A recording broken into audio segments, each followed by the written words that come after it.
Hi everyone, thank you for coming. Thanks for visiting my space here. So tonight I just thought we would do something a little bit different. I have made these little books out of some of the scraps that I have.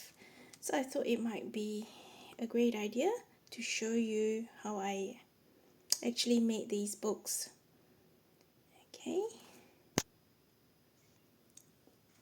So you guys know that I actually really love the A6 size because they're small and they don't seem daunting when the page is so big. I like to work with the A6. But did you see my current journal? Look at how fat it is. So I thought an option to perhaps not make it so fat is to make my own journal. And I had some scraps and I thought I'll try it. So this particular one that I made, they are out of scraps. As you can see, they're all different sizes. And they were just different things that I had in my stash. And so I actually made a little book and it's an A6 size. So for size, if we look at it, it's about maybe 11 centimeters, 4 and a bit inches. And here is about 15 approximately. I don't think we have to be terribly accurate because I like to have uneven edges like this. And see, even the sizes of the paper, if you have a look, they're all different sizes and it makes it more interesting, and different types of paper that I've included in this journal. And I want to show you today how I actually assembled this one. This particular one needed needle and thread, and I have got another one down here. This one here, I'll be showing you a different method using staples. So if you've got a long arm staple like this one here, you can use that, and that should be able to help you secure the pages. But I'm going to show you first with the needle and thread and then the staples. So let's see how we go. Okay. So first of all, what I've done is I've gathered different types of paper. So like this one here is a map book, and I've actually collected different sizes and different kinds and types, and so there's 10 pages altogether. And so what you will need to do is you'll need to have some clamps so that it's just secure.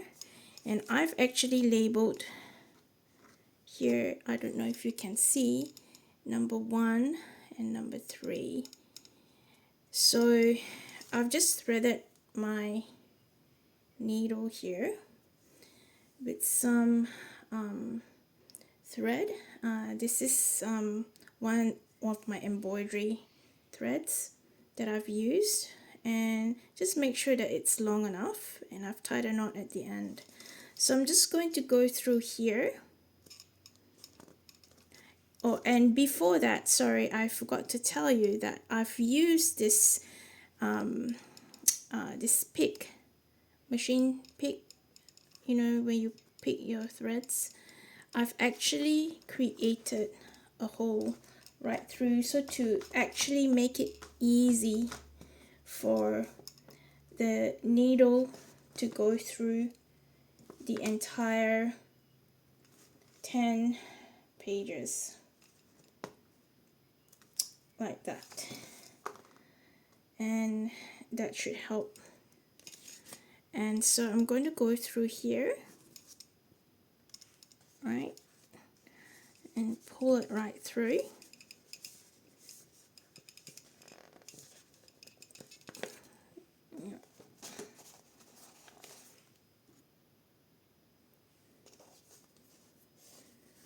So I'm just going to pull that right through. Now I'm just going to come to the back here and go through this one.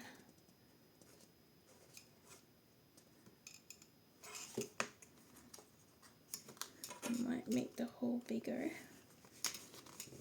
This one. If you have trouble, just use the tape to create the hole, and that makes it easier. And just pull that through. Okay. And now we need to go through this hole. So if you just move that thread across there so that you can actually go through here again.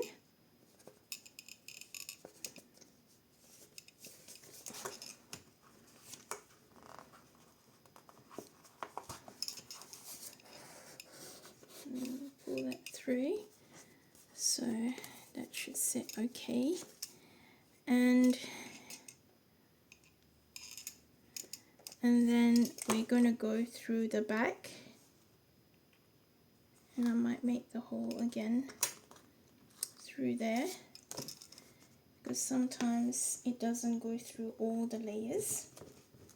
So that's better. Now I can feel the hole over the other side.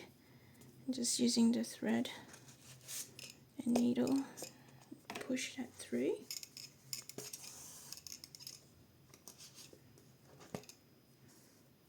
Right, oops, and we go through here.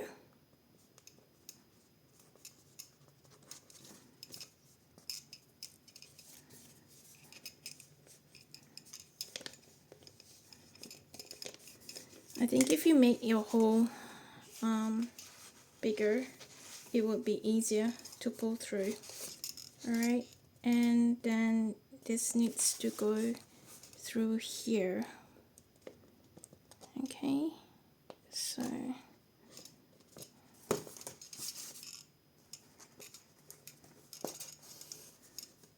there we go. And then what we can do here is just, maybe I should have left a little bit more, but that's okay. I'm just gonna tie this up. Okay, I managed to get it done, but what we should have done is we should have left the other part where the knot is a bit longer, so it was much easier to actually get it tied. So there it is, and that is really your book. Now if you are not happy about how straight, see how the stitching is, if you're not happy with that, as I did with my first one, what I did was I actually used washi tape to bind that, and you can't see the stitching, or rather the thread. But in this case, it's actually not too bad. I'm quite happy with that one, so I'm just gonna leave it like that. And then that actually becomes your base to be able to do your journaling. In here you can add whatever you want in this journal, and it's actually 10 pages. So that'd be interesting to see. I think this will be much, well, it won't be as bulky as my other journal here, right? Because this is only 10 pages. Or rather 10 sheets, so which means it's really 20 pages. So I'm going to do a different method, because if you're not great with needle and thread, you may want to consider this one. And again, with this one I have collected so this will be my front page. So this is from a map book, as you can see. So they make really nice covers. And I've put different size papers again in there. This one is actually where the flowers was wrapped in. I really like that peachy color. And this was also a gift, and it came in some like tissue type material, which I'm going to leave in there. And this one I've just folded, so that was, you know, an extra piece that was a little bit hanging out. I didn't want that, so I folded that in. And so it gives you, as you can see, uneven edges, which makes it more interesting. So in this case now, what I'm going to do is, now I've used the pick here to make holes, measuring the, what I did was I took one stapler out. Can you see that? One, I don't know if you can see that. Here you go. Okay, I removed that one and I measured the holes and put a little hole in there. And I used the pick to create the holes to be bigger from this side and from this side, right? And then I've removed 2 bits of staples, and I am going to insert now this one from this end. Okay, might be easier to lay it flat. And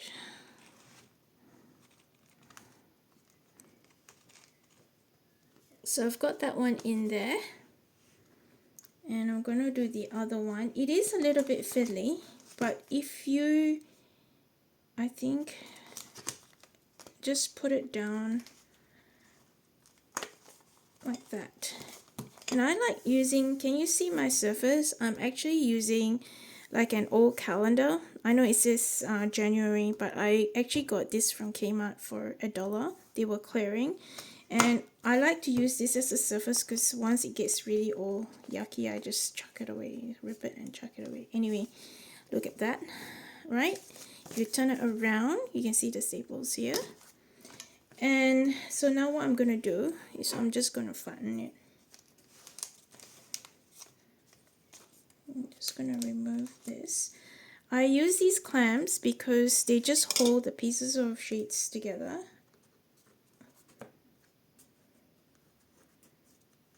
And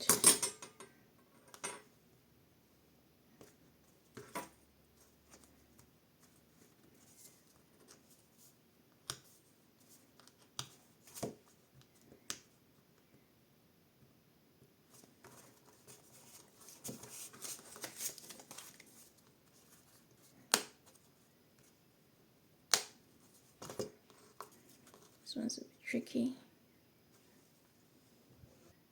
Okay, that was a little bit tricky, but if you use a ruler to just press it, that actually helps.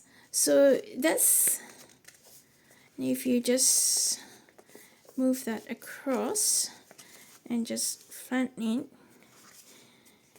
and there you go. That's your, now this one, I haven't actually cut it. I haven't decided if I want it in the same size as this. See how it's a bit more square? I might leave it for now and decide later what I want to do with that. Again, if you're not happy with the way the staple sits, just use washi tape and just cover it up. And so I just thought that that was a nice way to perhaps do your journals. But if you're first starting as a beginner, I think that the best way is just to use one of these notebooks, right? And just do your work on here. What I normally do is I don't actually journal on the sheet itself. I always use like a song sheet or a using old books. I actually do my drawing on there and then paste it in the book, just as a you know, just as an added way of doing it, and make it that's why you can see that the edges are never straight. They're all I like that it gives you that rustic feeling about it. But the tricky thing with this is towards the end, it gets really tricky to put the pages in. It's like really fat. Anyway, that was just a short tutorial.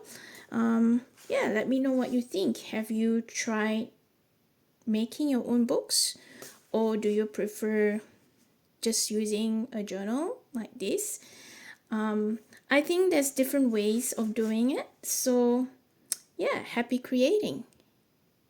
Good to see you all again. Bye.